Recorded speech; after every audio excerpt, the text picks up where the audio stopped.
Hello and welcome back to Due Simplified, your only spot for simple learning. आज हम अपनी last unit complete करेंगे, unit number 5 of our subject SEC finance for everyone. Unit number 5 का नाम है stock market some basic concepts. इसका syllabus देख लेते हैं यूनिट को अच्छे से समझने के लिए।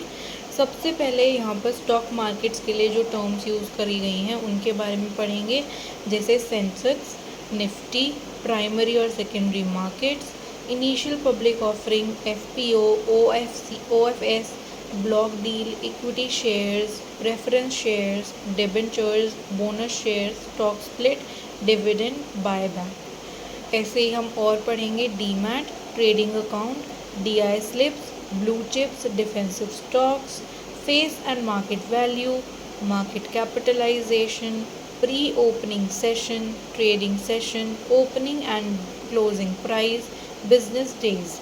उसके बाद हम पढ़ेंगे bull, bear, bull market, bear market, risk, stop loss, derivatives, call and put option, hedge, holding period. Last में हम पढ़ेंगे tax on short term capital gains and long term capital gains और म्यूचुअल फंड्स एंड उसके various schemes. तो आइए हम शुरू करते हैं अपने फर्स्ट टॉपिक के साथ। जो हमारा फर्स्ट टॉपिक है वो है कि स्टॉक मार्केट का इंट्रोडक्शन। स्टॉक मार्केट जो है वो एक फाइनेंशियल मार्केट है जहाँ पर शेयर, सिक्योरिटीज़ और अदर फाइनेंशियल इंस्ट्रूमेंट को लिया जाता है या बेचा जाता है। ये एक ब्रिज की तरह एक्ट करता है कंपनीज़ के बीच में और इन्वेस्टर्स के बीच में। कंपनीज़ जिनको मनी चाहिए और इन्वेस्टर्स जिनको इन्वेस्ट करनी है अपनी सेविंग्स।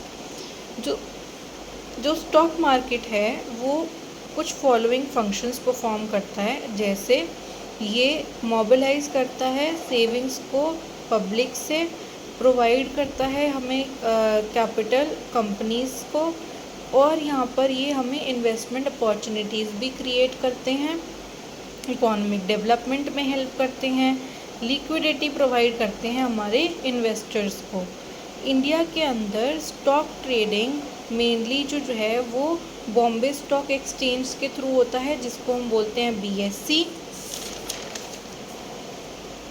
नेशनल स्टॉक एक्सचेंज यानी कि NSE। ये दो चीज़ें हैं जिनके थ्रू हम करते हैं। जो स्टॉक मार्केट है इंडिया में उसको रेगुलेट कौन करता है? Securities and exchange board of India, जिसको हम SEBI भी बोलते हैं।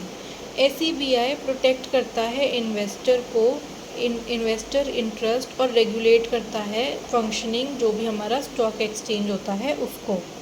अब हम अपना फर्स्ट टर्म देखते हैं, सेंसेक्स।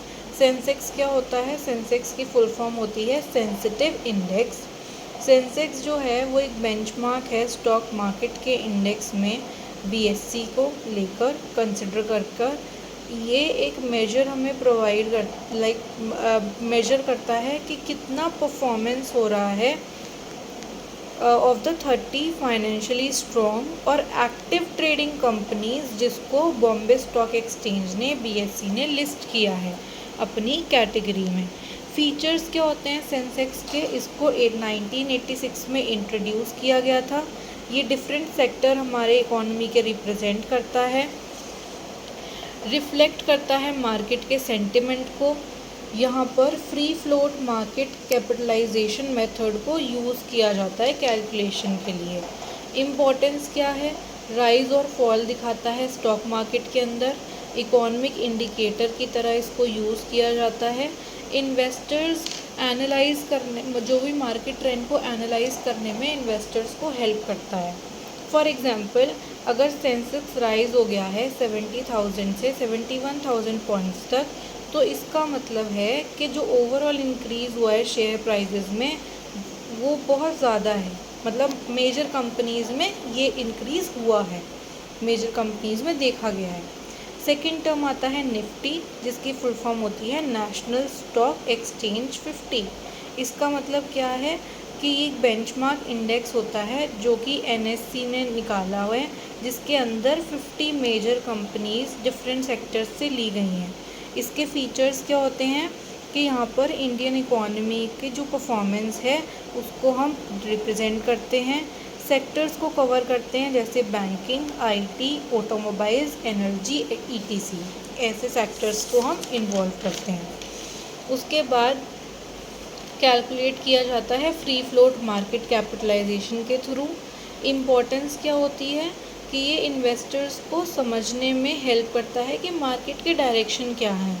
म्यूचुअल फंड्स और एनालिस्ट यूज़ करते हैं इनको। ये इनका जो बेसिस होता है वो डेरिवेटिव ट्रेडिंग होता है। इसके बारे में हम आगे पढ़ेंगे। अब हम देखते हैं प्राइमरी मार्केट। प्राइमरी मार्केट का मतलब क्या होता है? प्राइमरी मार्केट एक मार्केट जगह होती है जहाँ पर जो सिक्योरिटीज़ हैं वो फर्स्ट टाइम डायरेक्टली कंपनी से ली जाती है, इन्वेस्टर्स को दी जाती है।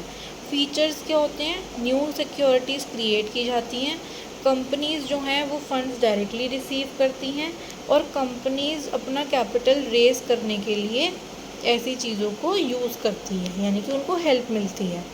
मेथड्स क्या हैं सिक्योरिटीज़ को इशू करने के?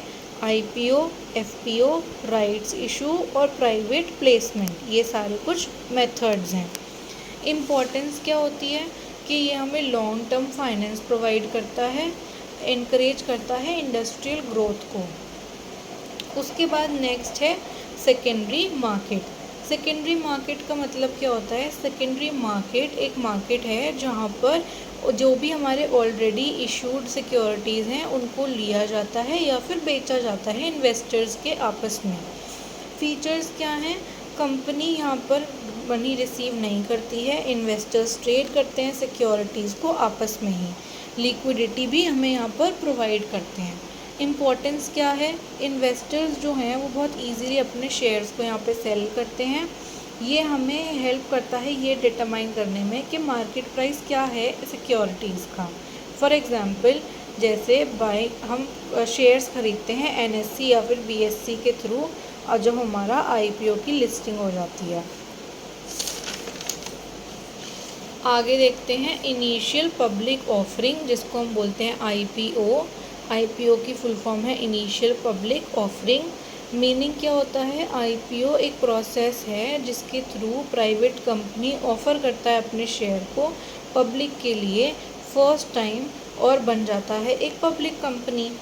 जैसे ऑब्जेक्टिव्स क्या होते हैं आईपीओ के? कैपिटल रेज करना, बिजनेस को एक्सपेंड करना, अपने लोन्स को रीपे करना, पब्लिक पार्टिसिपेशन को इंक्रीज़ करना। प्रोसेस क्या होती है आईपीओ की? कंपनी जो है वो मर्चेंट बैंकर्स को अपॉइंट करती है, प्रोस्पेक्टस जो है वो उसको इशू किया जाता है, पब्लिक सप्लाईज लिए जाते हैं फॉर शेयर्स, शेयर्स को अलॉट किया जाता है। जो शेयर्स होते हैं वो स्टॉक एक्सचेंज के अंदर लिस्ट हो जाते हैं। उसके बाद एडवांटेजेस क्या होते हैं? कंपनी के लिए एडवांटेज है कि उनको ह्यूज फंड्स मिलते हैं, उनका जो गुडविल होता है वो इम्प्रूव होता है। इन्वेस्टर्स के लिए क्या एडवांटेज है कि उनको जल्दी इन्वेस्ट करने की अपॉर्चुनिटी मिल जाती है और उनके पास पॉसिबिलिटी होती है कि उनको कैपिटल गेंस मिलेंगे। उसके बाद आता है फॉलो ऑन पब्लिक ऑफरिंग, जिसको हम एफपीओ बोलते हैं। फॉलो ऑन पब्लिक ऑफरिंग का मतलब है जब एक ऑलरेडी लिस्टेड कंपनी इशू करता है एडिशनल शेयर्स पब्लिक में, तो वो जिससे कि उसको और ज़्यादा फंड्स रेज हों, तो उसको हम बोलते हैं फॉलो ऑन पब्लिक ऑफरिंग। इसका पर्पस क्या होता है? बिजनेस को एक्सपैंड करना, डेथ को रिडक्ट करना यानी कि रिड्यूस करना, या फिर न्यू प्रोजेक्ट्स। टाइप्स क्या होते हैं? पहला होता है डाइल्यूटिव एफपीओ और दूसरा होता है नॉन डाइल्यूटिव एफपीओ। ये हमें डिटेल में पढ़ने की नीड नहीं है एज ऑफ नाउ, तो हम आगे बढ़ते हैं। ऑफर फॉर सेल, जिसको हम बोलते हैं OFS। फुल फॉर्म क्या होता है ऑफर फॉर सेल का? ऑफर फॉर सेल यानी कि फुल फॉर्म होता है OFC, सॉरी माय मिस्टेक।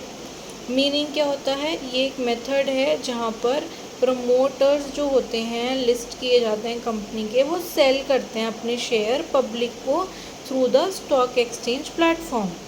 इसके फीचर्स क्या हैं? एक तो ये बहुत फास्टर प्रोसेस होता है, मेनली जो लिस्टेड कंपनीज होती हैं वही यूज़ करती हैं, और यहाँ पर हमें SEBI जो पब्लिक शेयर होल्डिंग नॉर्म्स हैं उसको भी पूरा करने में हमें हेल्प करता है।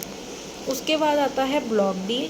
ब्लॉक डील का क्या मतलब है कि एक लार्ज क्वांटिटी के जो शेयर्स होते हैं उनको ट्रेड किया जाता है दो पार्टीज़ के बीच में through a trading window of the stock exchange. Features क्या हैं? एक तो ये हाई वैल्यू ट्रांजैक्शन होता है, एग्जीक्यूट किया जाता है प्रिस्क्राइब टाइम के अंदर ही। इसको हम सेपरेटली रिपोर्ट करते हैं स्टॉक एक्सचेंज को। अब हम बात करते हैं इक्विटी शेयर्स। इक्विटी शेयर्स जो होता है वो रिप्रेजेंट करता है एक कंपनी में एक पर्टिकुलर इंसान का क्या ओनरशिप है। फीचर्स, यहाँ पर हमें वोटिंग राइट्स मिलते हैं, डिविडेंड जो है वो वेरी करता है, शेयर होल्डर्स जो हैं वही हमारे रियल ओनर्स माने जाते हैं। अब राइट्स क्या होते हैं इक्विटी शेयर होल्डर्स के? वोटिंग राइट्स मिलते हैं, राइट टू डिविडेंड होता है, और उनको एनुअल रिपोर्ट्स रिसीव करने का भी राइट होता है। एडवांटेजेस क्या होते हैं? एक तो यहाँ पर हमें हाई रिटर्न पोटेंशियल मिलता है और हमारा जो कैपिटल है उसको भी अप्रिसिएशन होता है। डिसएडवांटेजेस, हाई रिस्क होते हैं, कोई फिक्स इनकम नहीं होती, तो ये हमारे डिसएडवांटेजेस हैं। इसमें ना इस यूनिट में सिर्फ आपको मतलब मेजर टर्म्स को पढ़ना है कि मेजर टर्म्स का मीनिंग क्या होता है, इतना ज़्यादा डिटेल में नहीं, बस आपको पता होना चाहिए कि कोई पर्टिकुलर टर्म का मीनिंग क्या है in according to stock market. अब हम देखते हैं प्रेफरेंस शेयर्स। प्रेफरेंस शेयर्स का क्या मतलब है? प्रेफरेंस शेयर्स वो शेयर्स होते हैं जिनको रिसीव किया जाता है प्रेफरेंस के अकॉर्डिंग इक्विटी शेयर्स के ऊपर, जो कि हमें डिविडेंड और रीपेमेंट की कैपिटल के रिगार्ड में हमें उनको देखना होता है। फीचर्स क्या होते हैं? एक तो फिक्स डिविडेंड होता है, जो हमारा प्रेफरेंस होता है वो हम लिक्विडेशन के थ्रू देखते हैं। यूजुअली यहाँ पर कोई भी वोटिंग राइट्स हमें प्रोवाइड नहीं होते हैं।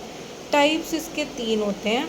किसकी बात कर रहे हैं हम? प्रेफरेंस शेयर की। तो प्रेफरेंस शेयर के 3 टाइप्स होते हैं, cumulative preference share, redeemable preference share और participating preference share.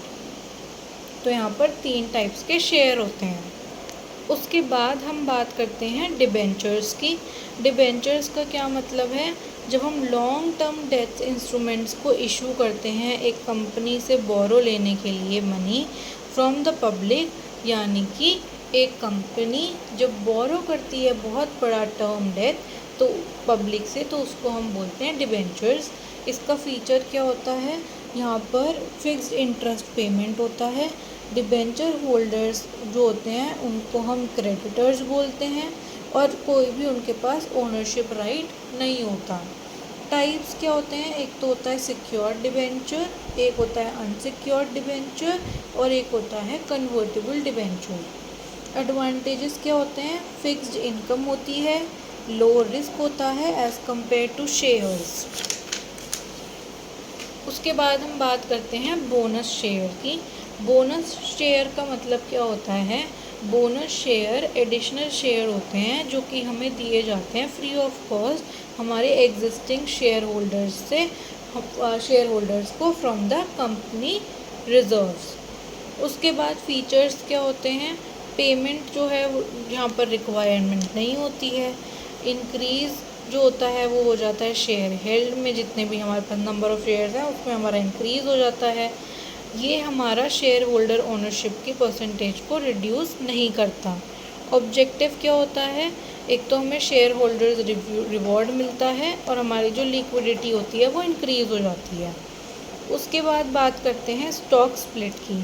Stock split का क्या मतलब है? इसका मतलब है कि जो एग्जिस्टिंग शेयर हैं उसको हम डिवाइड कर रहे हैं, शेयर कर रहे हैं स्मॉलर शेयर्स के अंदर।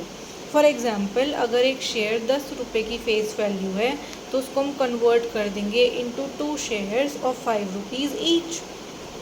तो ये हमारा हो जाएगा स्टॉक स्प्लिट। ऑब्जेक्टिव्स क्या होते हैं स्टॉक स्प्लिट के? एक तो हमें अफोर्डेबिलिटी इंक्रीज़ हो जाती है, दूसरा मार्केट लिक्विडिटी भी हमारी इंक्रीज़ हो जाती है। उसके बाद हम बात करते हैं डिविडेंड की। डिविडेंड क्या होता है?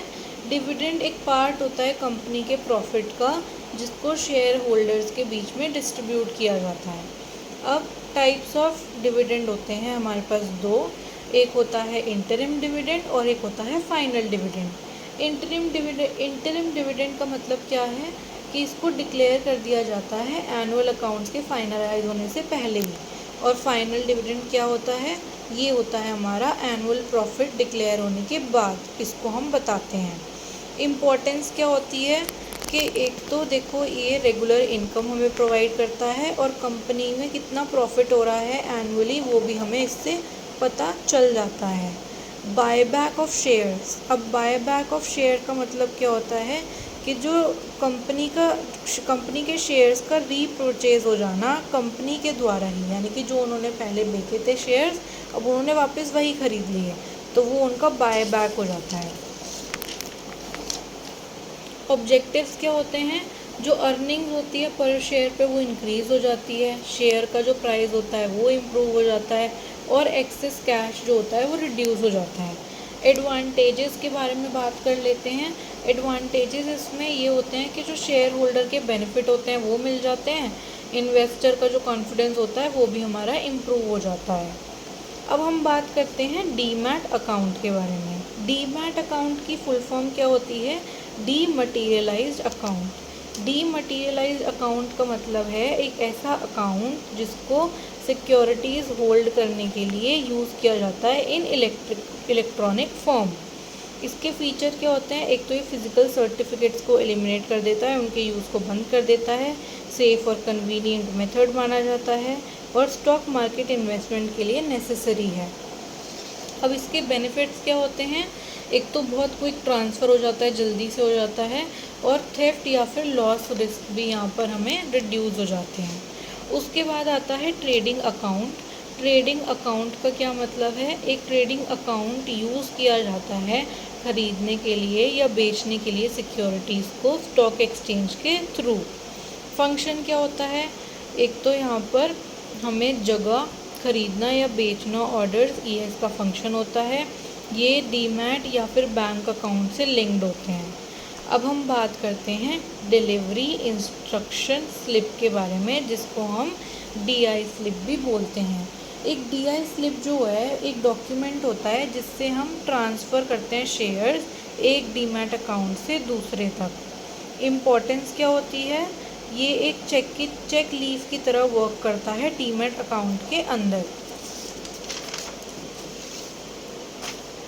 अब हम बात करते हैं ब्लू चिप स्टॉक्स के बारे में। ब्लू चिप स्टॉक्स का क्या मतलब है, जब जो शेयर होता है लार्ज फाइनेंशियली स्टेबल और रेप्यूटेड कंपनीज़ का, ये जो ब्लू चिप स्टॉक्स होते हैं ये बहुत बड़े होते हैं, फाइनेंशियली स्टेबल होते हैं और ये बहुत बड़ी बड़ी कंपनीज़ के शेयर होते हैं। फीचर्स क्या होते हैं, एक तो जो अर्निंग होती है वो स्टेबल होती है, डिविडेंड जो होता है वो भी रेगुलर होता है और रिस्क यहाँ पर बहुत कम होता है। कैरेक्टरिस्टिक्स क्या हैं इस ब्लू चिप स्टॉक के, कि जो मार्केट में रेपुटेशन है वो इसकी हाई होती है और जो हिस्ट्री ऑफ ग्रोथ होती है वो भी बहुत ज़्यादा होती है, लंबी होती है। अब हम बात करते हैं डिफेंसिव स्टॉक के बारे में। डिफेंसिव स्टॉक का क्या मतलब है, ऐसे स्टॉक्स जो कि स्टेबल होते हैं इकोनॉमिक स्लोडाउन के टाइम पर भी, वो होते हैं डिफेंसिव स्टॉक। इनका फीचर क्या होता है, एक तो ये कांस्टेंट रहते हैं डिमांड के टाइम पे और एक रिसेशन के टाइम पे इनको इफ़ेक्ट कम पड़ता है। फॉर एग्जांपल कौन कौन से सेक्टर्स होते हैं, फूड इंडस्ट्री, हेल्थ केयर या फिर यूटिलिटीज़, ये हमारे कुछ सेक्टर्स हैं जो कि डिफेंसिव स्टॉक के अंदर आते हैं। उसके बाद आता है फेस वैल्यू। फेस वैल्यू का क्या मतलब है कि ओरिजिनल जो भी हमारी नॉर्मल वैल्यू होती है शेयर की वो फिक्स करी जाती है बाय द कंपनी। इम्पोर्टेंस है कि इसके ये अकाउंटिंग के लिए बहुत ज़्यादा यूज़फुल होता है। डिविडेंड कैलकुलेशन का बेसिस भी इसी को माना जाता है। एक शेयर का जो फेस वैल्यू है उसका जो फेस वैल्यू है वो ₹10 भी हो सकता है। अब हम बात करते हैं मार्केट वैल्यू के बारे में। जो करंट प्राइस होता है जिस पे शेयर को ट्रेड किया जाता है स्टॉक मार्केट के अंदर, वो उसकी मार्केट वैल्यू होती है। फीचर्स, एक तो ये कॉन्टीन्यूसली चेंज होता रहता है और डिमांड और सप्लाई की जो भी सिचुएशन होती है उसके ऊपर डिपेंड होती है हमारी मार्केट वैल्यू। अब हम देखते हैं हमारा अगला टॉपिक जो कि है मार्केट कैपिटलाइजेशन। इसका मतलब क्या होता है कि जो भी हमारा टोटल मार्केट वैल्यू होता है, जितने भी हमारे पास शेयर्स होते हैं कंपनी के, उसको हम मार्केट कैपिटलाइजेशन बोलते हैं। अब इस मार्केट कैपिटलाइजेशन को कैलकुलेट करने के लिए हमें एक फॉर्मूला प्रोवाइड किया गया है। वो फॉर्मूला क्या है? Market capitalization is always equals to current share price. जो भी का शेयर प्राइस है उसको जब हम मल्टीप्लाई करते हैं हमारे जितने भी आउटस्टैंडिंग शेयर्स होते हैं उससे। अब इस मार्केट कैपिटलाइजेशन के टाइप्स क्या होते हैं? पहला टाइप होता है लार्ज कैप, दूसरा मिड कैप और तीसरा होता है स्मॉल कैप। लार्ज कैप का क्या मतलब है कि जितनी भी बड़ी कंपनीज होती हैं जिनके पास हाई मार्केट वैल्यू होती है वो सब आती हैं लार्ज कैप के अंदर। मिड कैप में मीडियम साइज्ड कंपनीज आती हैं और स्मॉल कैप में स्मॉल कंपनीज आती हैं जिनके पास लेकिन ग्रोथ करने का पोटेंशियल होता है। अब हम देखते हैं pre opening session. Pre opening session का क्या मतलब है? एक शॉर्ट पीरियड का सेशन जो कि नॉर्मल मार्केट ओपनिंग से पहले किया जाता है। इसका पर्पस क्या होता है? ये प्री ओपनिंग सेशन क्यों ज़रूरी है? क्योंकि यहाँ पर हमें ओपनिंग प्राइजेस पता चल जाते हैं और वोलेटिलिटी को हम यहाँ पर रिड्यूस कर देते हैं। उसके बाद आता है जो कि यहाँ पर जो प्री ओपनिंग सेशन है वो नॉर्मली 9 AM टू 9:15 AM का होता है इंडिया में। ट्रेडिंग सेशन का क्या मतलब होता है? ट्रेडिंग सेशन का मतलब है ऐसा पीरियड जिसमें आप खरीदते हो या बेचते हो एक स्टॉक मार्केट के अंदर, वो हमारा ट्रेडिंग सेशन होता है। इंडियन मार्केट टाइमिंग्स क्या होती हैं ट्रेडिंग सेशन के लिए? 9:15 AM to 3:30 PM business days के लिए। ओपनिंग प्राइस क्या होता है? ओपनिंग प्राइस का मतलब है ऐसा ट्रेडेड प्राइस जो कि फर्स्ट टाइम एज हमने यूज़ किया था मार्केट ओपनिंग पे। ठीक है, किसी भी सिक्योरिटी का फर्स्ट ट्रेडेड प्राइस जो होगा वो उसकी ओपनिंग प्राइस होगी। इसका इम्पोर्टेंस क्या होता है कि ये हमें स्टार्टिंग के जो मार्केट सेंटिमेंट्स होते हैं वो दिखाता है। उसके बाद आते हैं क्लोजिंग प्राइस पर। क्लोजिंग प्राइस क्या होता है? जो भी लास्ट ट्रेडेड प्राइस होता है ना एक सिक्योरिटी के लिए ट्रेडिंग सेशन के एंड पर, उसको हम क्लोजिंग प्राइस बोलते हैं। इसका इम्पोर्टेंस क्या है कि यहाँ पर मार्केट एनालिसिस के लिए और इंडेक्स कैलकुलेशन के लिए इसको यूज़ किया जाता है क्लोजिंग प्राइस को। अब हम देखते हैं बिजनेस डेज क्या होता है। बिजनेस डेज का मतलब होता है वो दिन जहाँ पर स्टॉक एक्सचेंज हमारे खुले हुए होते हैं ट्रेडिंग के लिए। जैसे इंडिया में जो बिजनेस डेज हैं वो हैं मंडे से फ्राइडे इन एक्सक्लूडिंग पब्लिक हॉलीडेज़। यानी कि अगर हमारे पास मंडे से फ्राइडे में कोई पब्लिक हॉलीडे वाला सिचुएशन आता है तो वहाँ पर हम अपना जो स्टॉक एक्सचेंज है उसको बंद रखेंगे। बुल का मतलब क्या होता है? एक इन्वेस्टर जो कि प्राइस को बढ़ता हुआ देखना चाहता है या उसका एक्सपेक्टेशन है कि प्राइस बढ़ेगा, तो वो होता है बुल। कैरेक्टरिस्टिक्स क्या होती हैं कि यहाँ पर एक तो ऑप्टिमिस्टिक अप्रोच यानी कि पॉजिटिव अप्रोच होती है। जो परचेज का शेयर होता है उसमें हमें प्रॉफिट अज्यूम करते हैं हम कि हमें प्रॉफिट होने वाला है। बियर का मतलब एक इन्वेस्टर जो कि फॉल यानी कि लॉस का एक्सपेक्ट करता है कि इस पर्टिकुलर सिचुएशन में लॉस होने वाला है, तो वो बियर कहलाता है। कैरेक्टरिस्टिक्स क्या होती हैं? पेसिमिस्टिक अप्रोच होती है यानी कि नेगेटिव अप्रोच होती है और इनका जो भी शेयर होता है वो डिक्लाइन होते हुए दिखता है। बुल मार्केट क्या होता है? बुल मार्केट का मतलब होता है एक ऐसी मार्केट कंडीशन जहाँ पर जो हमारा स्टॉक प्राइस है वो कॉन्टिन्यूसली बढ़ रहा है। इसके फीचर्स क्या होते हैं कि यहाँ पर जो होता है इन्वेस्टर का कॉन्फिडेंस एकदम पॉजिटिव रहता है, कोई नेगेटिविटी नहीं रहती, इकोनॉमिक ग्रोथ होता है और यहाँ पर इन्वेस्टमेंट्स भी बहुत ज़्यादा होते हैं। उसके बाद बात करते हैं बियर मार्केट की। बियर मार्केट क्या होता है? एक ऐसी मार्केट कंडीशन जहाँ पर स्टॉक प्राइस कॉन्टिन्यूसली डिक्रीज़ हो रहे हैं या फॉल हो रहे हैं, तो वो हमारा बियर मार्केट होता है। फीचर्स क्या होते हैं? एक तो यहाँ पर नेगेटिव सेंटिमेंट्स होते हैं इन्वेस्टर्स के, इकोनॉमिक स्लो डाउन हो जाता है यानी कि लॉस होता है और इन्वेस्टमेंट भी रिड्यूस हो जाती है। उसके बाद बात करते हैं रिस्क की। रिस्क क्या होता है? ऐसी पॉसिबिलिटी होती है जहाँ पर हमें फाइनेंशियल लॉस हो सकता है हमारे इन्वेस्टमेंट में, जो हमने इन्वेस्टमेंट किया है। अब टाइप्स ऑफ रिस्क क्या होते हैं? एक होता है मार्केट रिस्क, जो कि होता है मार्केट के फ्लक्चुएशन की वजह से। दूसरा होता है क्रेडिट रिस्क, जिसमें हमारा जो बोरोअर होता है वो अपना पैसा वापस देने से फेल हो जाता है, तो यहाँ पर क्रेडिट रिस्क होता है। उसके बाद आता है लिक्विडिटी रिस्क। इसमें जो होता है बहुत ज़्यादा डिफ़िकल्टी होती है अपने इन्वेस्टमेंट्स को जल्दी जल्दी बेचने में, तो ये हमारा लिक्विडिटी रिस्क होता है। उसके बाद आता है इन्फ्लेशन रिस्क। इसमें जो हमारी परचेजिंग पावर होती है वो डिक्रीज़ हो जाती है। तो ये 4 टाइप्स के रिस्क हैं जो आपको पता होने चाहिए। अब हम बात करते हैं स्टॉप लॉस की।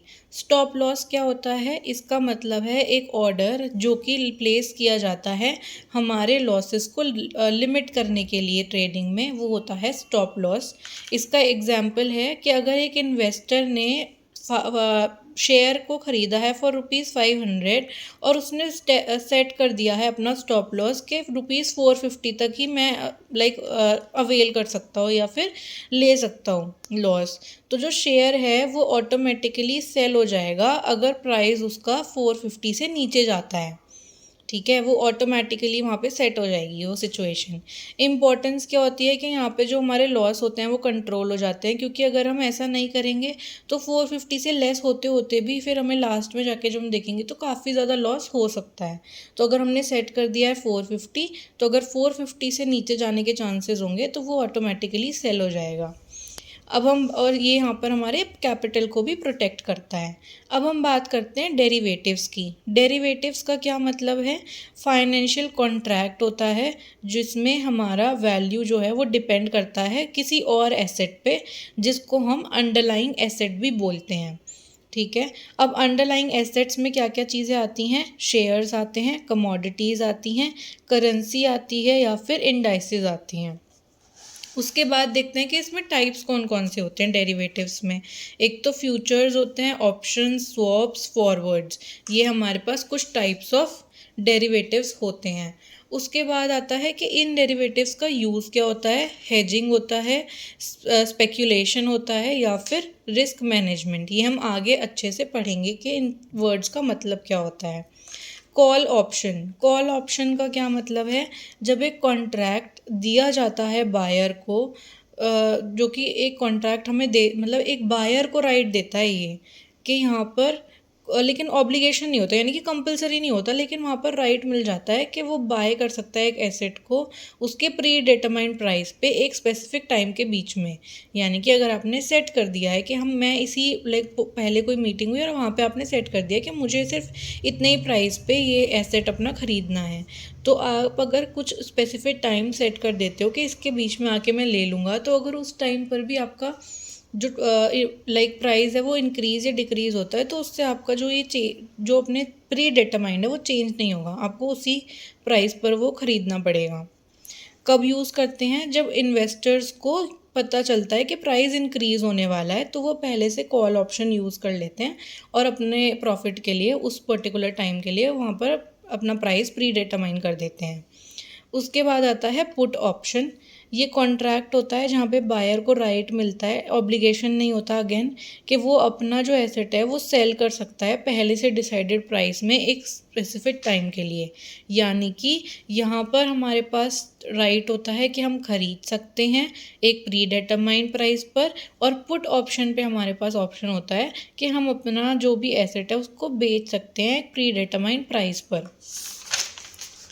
यूज़ कब करते हैं हम इसको? जब इन्वेस्टर को अपने प्राइस डिक्रीज़ होते हुए दिखते हैं तो वो इसका यूज़ करते हैं। अब हम बात करते हैं हेज। हेज क्या होता है? एक मेथड होता है जिसको रिस्क रिड्यूस करने के लिए यूज़ किया जाता है जब हमारा बहुत ज़्यादा अलग अलग प्राइस मूवमेंट्स चल रहे होते हैं। तो यहाँ पर हमारे जो भी रिस्क है उसको रिड्यूस करने के लिए हम हेज का यूज़ करते हैं।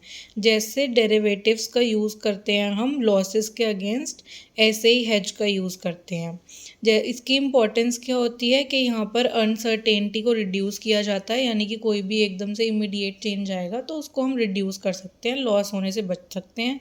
हमारे इन्वेस्टमेंट्स को ये प्रोटेक्ट करता है। नेक्स्ट आता है होल्डिंग पीरियड। होल्डिंग पीरियड का क्या मतलब है, ये एक लेंथ होता है टाइम का जिसमें आप अपने इन्वेस्टेड लाइक जो भी आपका है वो रोक सकते हो, अपना इन्वेस्टमेंट रोक सकते हो इन्वेस्टर से। ठीक है, तो इसमें ये इम्पोर्टेंट क्यों होता है, क्योंकि यहाँ पर हमें टैक्स कितना लगेगा वो पता चल जाता है, और इन्वेस्टमेंट स्ट्रैटेजी भी हम अच्छे से स्टडी कर सकते हैं इस सिचुएशन के अंदर। तो होल्डिंग पीरियड हमारा इसीलिए इम्पोर्टेंट होता है। आई वुड लाइक टू से वन थिंग कि अगर आपको वीडियोज़ हेल्पफुल लगती हैं और यूज़फुल हैं तो please do subscribe the channel, क्योंकि उससे मुझे भी बहुत मोटिवेशन मिलेगी कि मैं आगे ऐसी वीडियोस आपको हेल्प करने के लिए अपलोड करती रहूँ। अब हम आते हैं अपने नेक्स्ट टॉपिक पे, जो है tax on short term capital gains, जिसको हम STCG भी बोलते हैं। तो STCG की अगर फुल फॉर्म आती है पेपर में तो आप क्या लिखोगे, short term capital gains.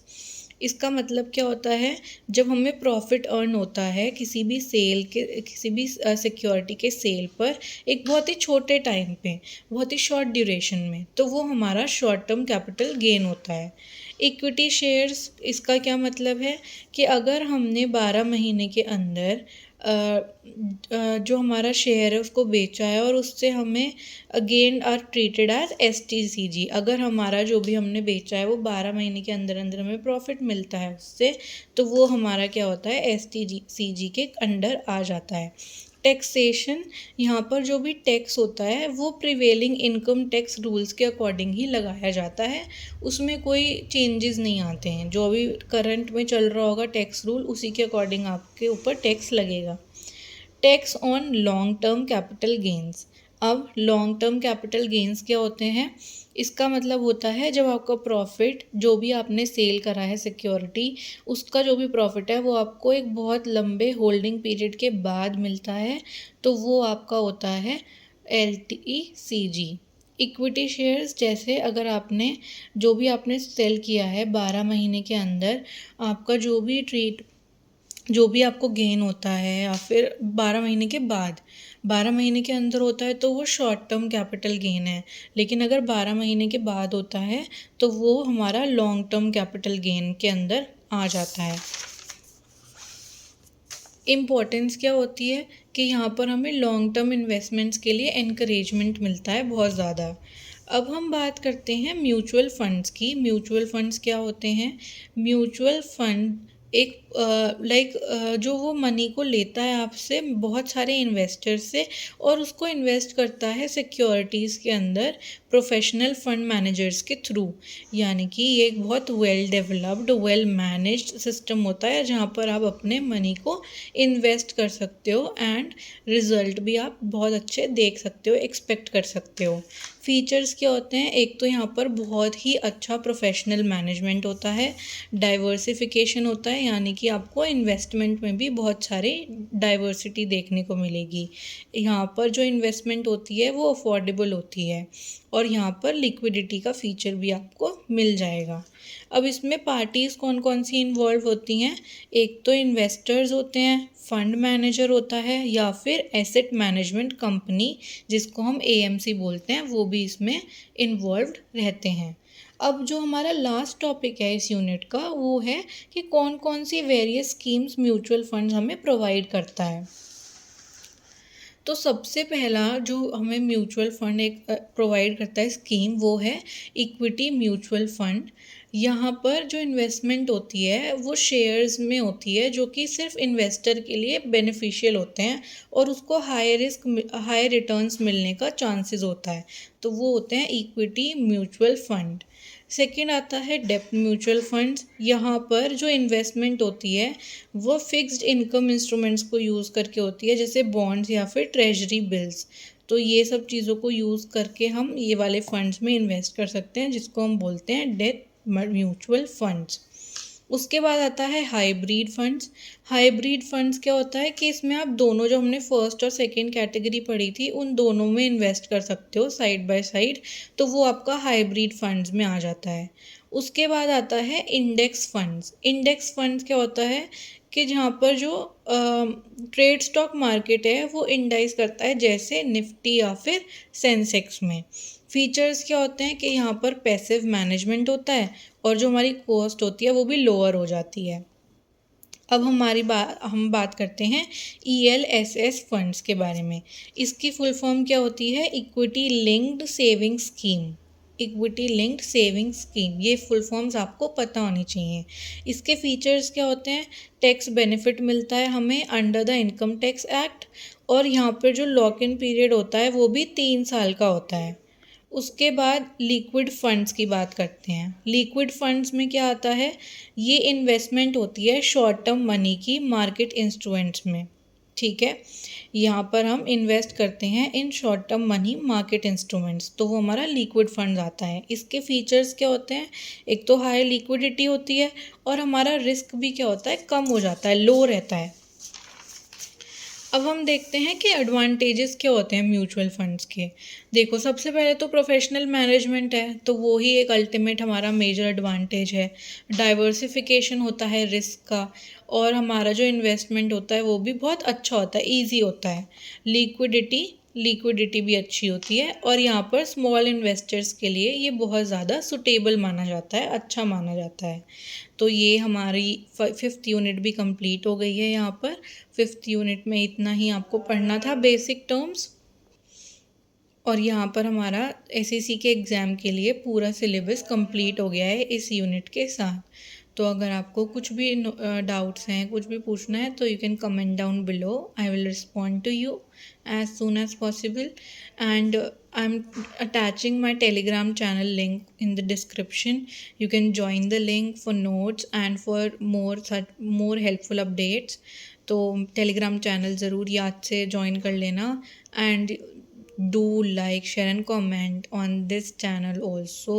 Subscribe भी कर लेना, सब्सक्राइब नहीं करते हैं आप लोग तो प्लीज़ सब्सक्राइब कर लेना। It is very very helpful for me and for you too. Thank you, bye.